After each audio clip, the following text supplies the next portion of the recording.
Enjoy this great game. What is going on, everybody? And welcome back to the Humm Baby Baseball channel and yet another free agent video as this lockout is coming and everyone's signing everywhere, and finally the Giants get in on the fun. Now, it is not one of the absolute top tier pitchers available. It's not a Max Scherzer. It's not a Robbie Ray, but it is a Alex Cobb, and Alex Cobb is coming off of a very strong season, and the Giants, this is just their typical type of signing. This is what what Kevin Gausman was when they signed Gausman. This is what DeSclafani was when they signed him. This is what Drew Smyly was when they signed him. Like, oh, he's okay, right? He's okay. But actually, this guy's actually coming off a better year than those guys were.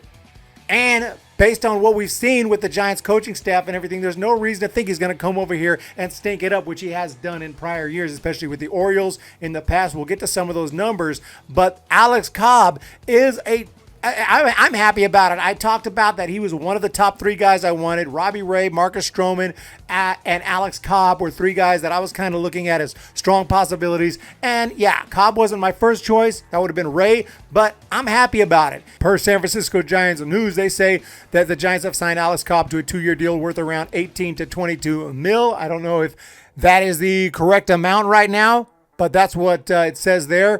So we are seeing some reports right now coming in talking about possibly a 2-year contract. Alex Cobb signs with the San Francisco Giants, possibly taking them out of the Stroman sweepstakes.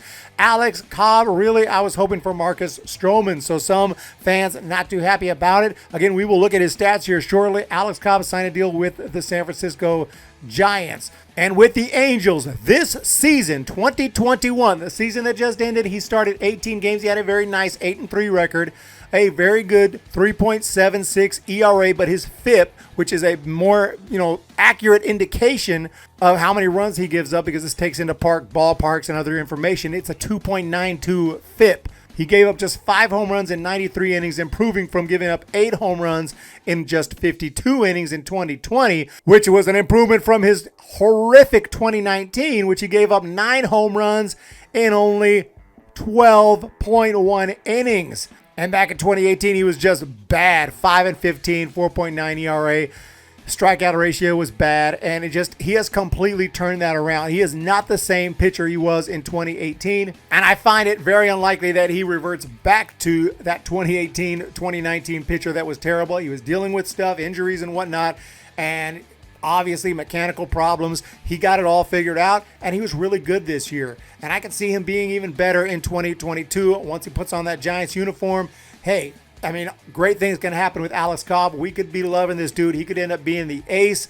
Maybe, or the number 2 starter, which could end up happening. Who knows? Logan Webb might be the opening day starter. Not really sure how they're going to work that, but I can definitely see this guy being awesome for the Giants. And we needed pitchers. We got pitchers without having to shell out gigantic $200, $300, $400 million contracts.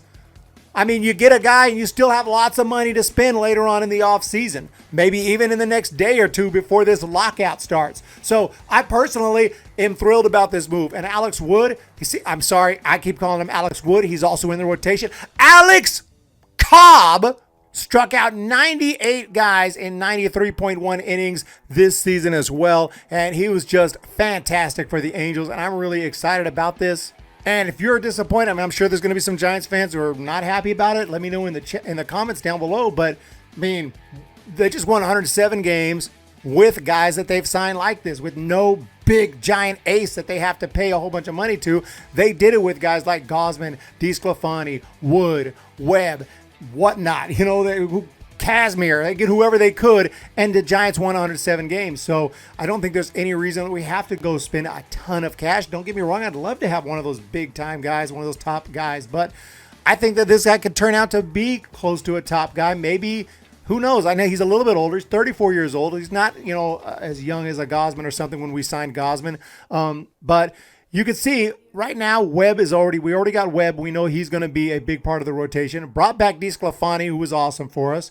Brought back Wood. He's not official yet, so he hasn't appeared here in the rotation. But that's 3 guys. And now with COBB, that makes it 4. And the Giants are going to sign 1 or 2 more guys and definitely have some spring training invites and whatnot. And we still have some guys in the minor league system who could be ready by 2022. So who knows? But you gotta love the signing. We look at this bullpen. Look at all these guys still left over that we have. Camilo Doval was awesome last year. Still got Tyler Rogers, Jake McGee, Harleen Garcia. Jose Alvarez was awesome. Dominic Leon showed some good stuff, and so on. Kervin Castro. So, with Joey Bart now behind the dish, Brandon Belt is back. Wade Jr., Ruff, Flores. A lot of the band is back. Okay, still got La Stella and obviously Longo, Crawford. This team ain't going to be that much different than the 2021 team as far as what we throw out there. Yeah, we're going to miss Posey. We're certainly going to miss Gosman. Going to miss Cueto just because it's Cueto. But, it's not like Johnny Cueto was, doing big things. He had a couple of really big starts, though. But still, you know what I mean. There is definitely a lot of that chemistry still going to be there, hopefully in 2022, and the Giants can run it back and have another great season, compete for a National League West championship, and already this rotation is coming together. I am a believer in what they're doing, and I think this is probably the best choice. Yep, would have loved to have Scherzer, of course. I mean, absolutely would have loved to have Scherzer, but that's just more money the Giants can spend on other free agents, and this is the formula that has worked the last 2 seasons. 2020, the Giants were expected to be terrible. They almost made the playoffs. 2021, they were expected to be not very good. They won 107 games. You got to, at some point, just trust in what they're doing. I do.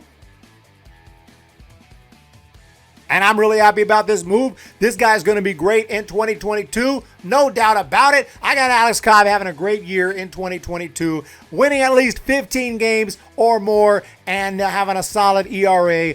And let's go. Is he going to go out there and win a Cy Young? Look, probably not. Let's be honest. But I think he's a solid pitcher, and the Giants don't need to win a bunch of awards. We only need 1 award, and that's that trophy. That's that ring. Let's freaking go. So you guys have a great day. Let me know what you think of this signing. I like it. I'm supporting it. But let me know what you think. And don't get me wrong, a couple years ago, I was not a big Alex Cobb guy. If the Giants would have signed him like in 18 or 19, I'd have been like, are you kidding me? This dude stinks. But I think he proved himself in 2021.